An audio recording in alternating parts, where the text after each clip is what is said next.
She leaned in and said 5 words that stopped me cold. God spelled backwards is dog. And in that moment, everything I'd been thinking about for the last couple of weeks, everything I'd been writing, questioning, wondering, it all clicked into place. Those 5 words confirmed what God had been whispering to me since I rescued Teddy. And those 5 words became a book.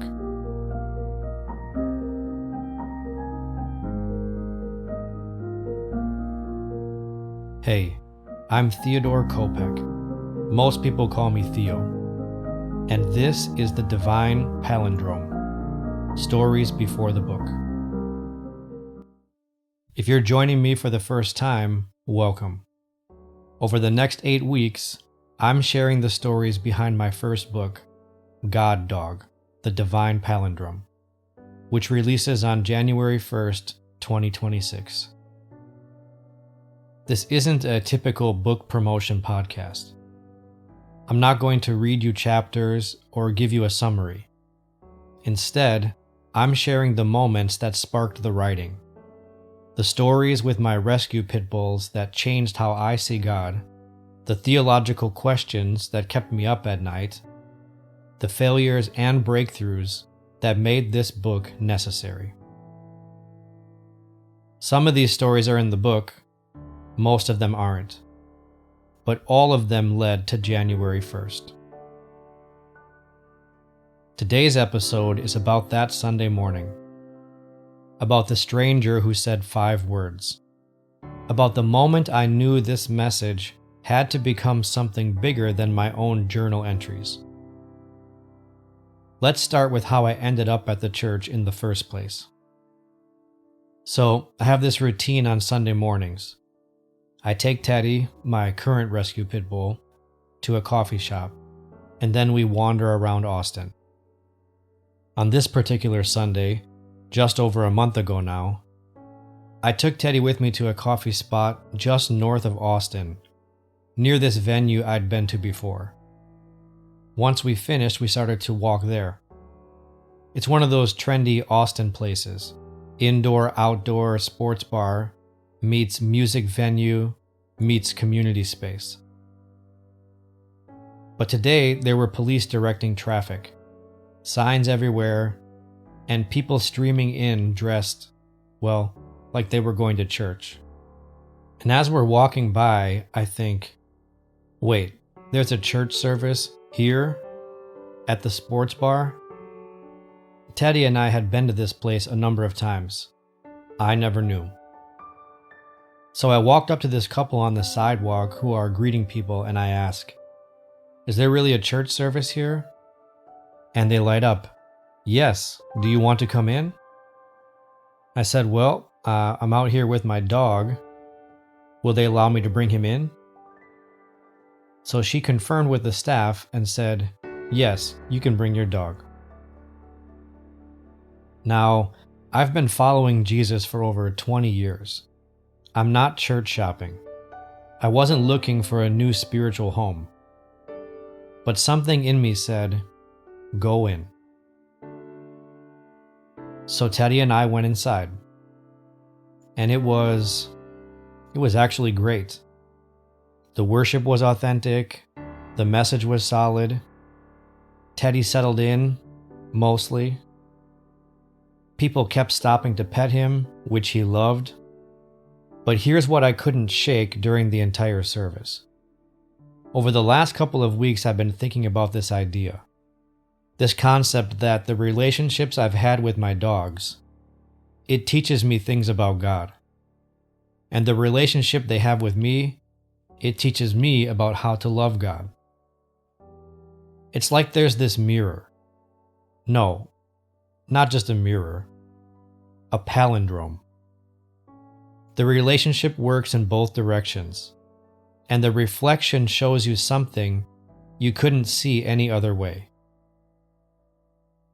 I'd been writing about this privately, journaling, praying through it, wondering if I was onto something or not. Was I reading too much into dogs?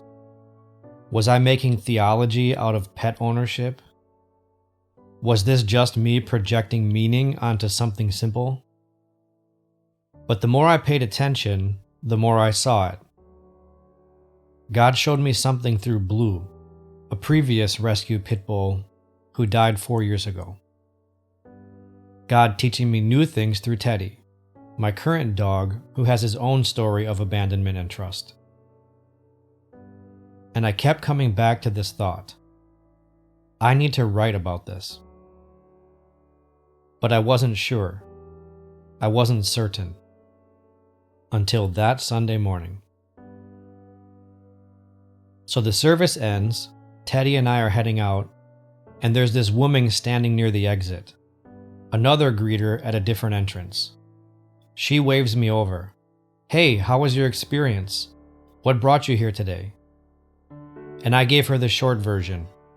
We were just walking by, saw the signs, and a greeter said I could attend with my dog, so I thought we'd check it out. She smiles, she points at Teddy, then she looks at me and says, "You know, God spelled backwards is dog." I just stared at her and smiled. Because here's what she didn't know. A couple of weeks earlier, I'd written those exact words at the top of a document on my computer. God, dog. I'd been playing with it as a possible title. It felt almost too clever, too cute. But it captured something essential about what I was exploring. And now, this complete stranger, who knew nothing about what I'd been writing, she just said it. She kept talking and began to share her own perspective on this palindrome. And I'm just nodding because, yes, exactly. That's exactly what I've been writing about. And I knew, right then, in that moment, standing there with my rescue pit bull, talking to a stranger, I knew. This wasn't just me being sentimental about dogs. This wasn't just a random idea. This was confirmation. This was God saying, yes, this message, these stories, this book, do it. So let me tell you why that moment mattered so much. In the Bible, there's this pattern of God confirming his calling through other people. Moses gets a confirmation through his father-in-law, Jethro. David gets anointed by Samuel before anyone else recognizes him as a king. Paul gets his calling confirmed by Ananias, a complete stranger who shows up saying, "God sent me." And that's what this felt like. Because here's the thing about the palindrome, about God, dog. It's not just a cute wordplay. It's a theological truth. A palindrome reads the same forward and backward. And these two relationships, how God relates to us and how we relate to God, they illuminate each other. They mirror each other. They work in both directions. When I look down at my dog with love, I see a shadow of how God looks down at me. When my dog looks up at me with trust, I see a picture of how I should look up at God. The greater loving the lesser trusting the greater, and the relationships resulting in transformation. Paul talks about this in Romans 1:20, how God's invisible qualities have been clearly seen since creation, being understood from what has been made. Creation is revelatory. The physical world reflects spiritual reality. And I believe, deeply believe, that God embedded this teaching tool right into creation. That the relationship between humans and dogs isn't just natural, it's supernatural in origin. It bears the fingerprints of a creator who wants us to understand his heart. Jesus did this constantly.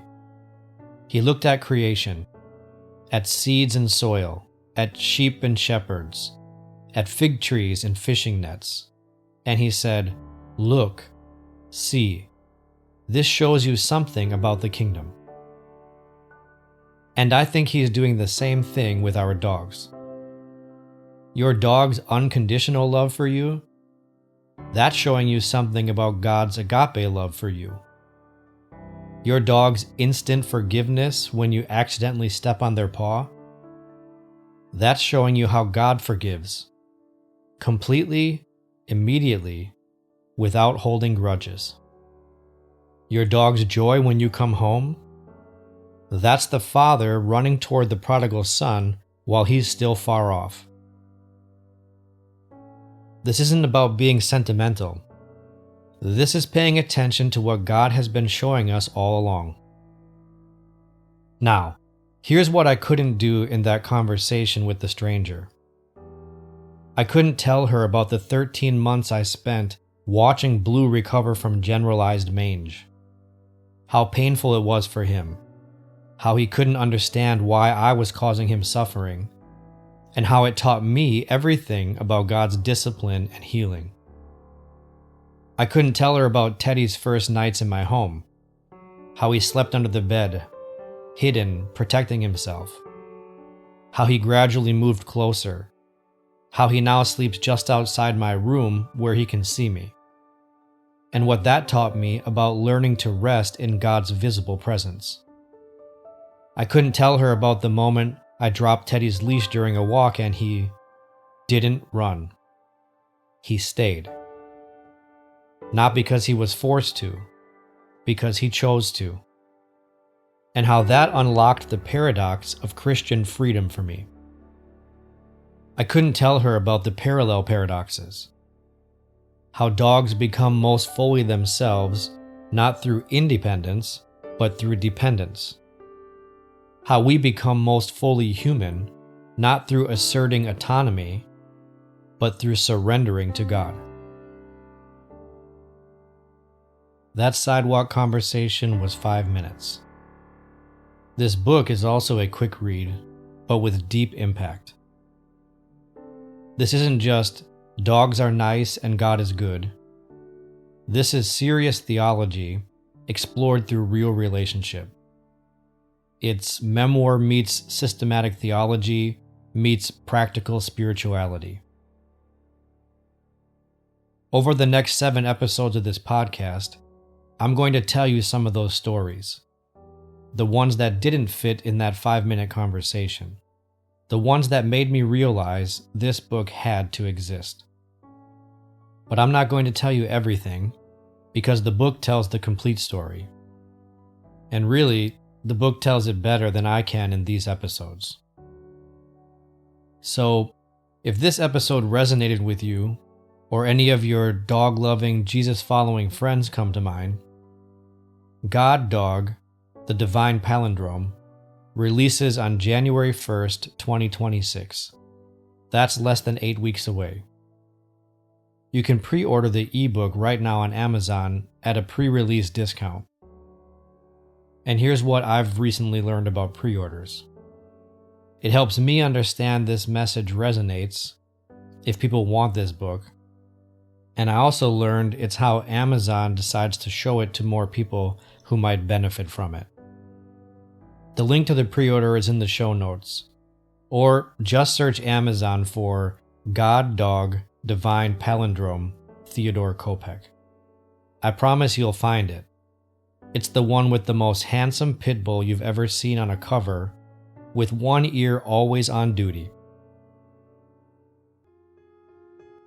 Next week, episode 2 is called Blue's First Night: What Rescue Really Means. I'm going to tell you about the night I brought Blue home from Puerto Rico, about the 13 months of suffering that followed, about how rescue isn't a single moment, it's a relationship that unfolds over time, and about what that taught me about God's rescue of us. It's a hard story, it's a beautiful story, and it's one of the most important chapters in the book. New episodes drop every Tuesday through January 1st. Thanks for listening. I'm Theo Kopek, and I'll see you next week.